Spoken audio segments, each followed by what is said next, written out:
После моих выступлений поступает на меня нападки, распространяя недостоверную информацию по социальным сетям, что якобы я являюсь шпионом.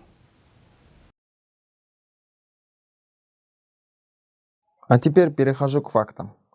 Как на самом деле выполняются капитально-восстановительные работы на вертолетах Ми-8?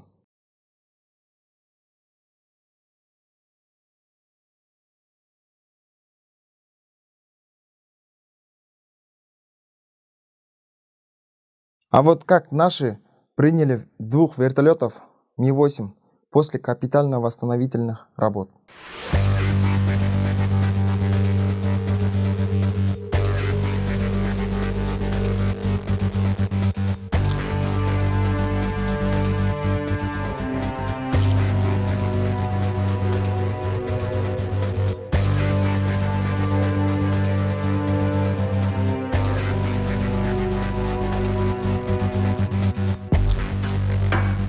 Очередной факт.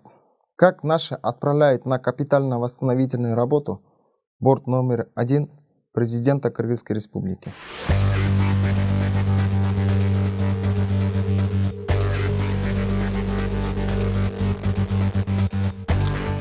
Вот эти люди довели до плачевной ситуации нашу военную авиацию, обманывая вышестоящих командований.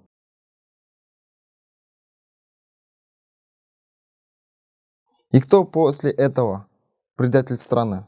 Я, старший лейтенант Джурабаев, который борется за правду? Или те лица, которые обворовывают бюджетные средства?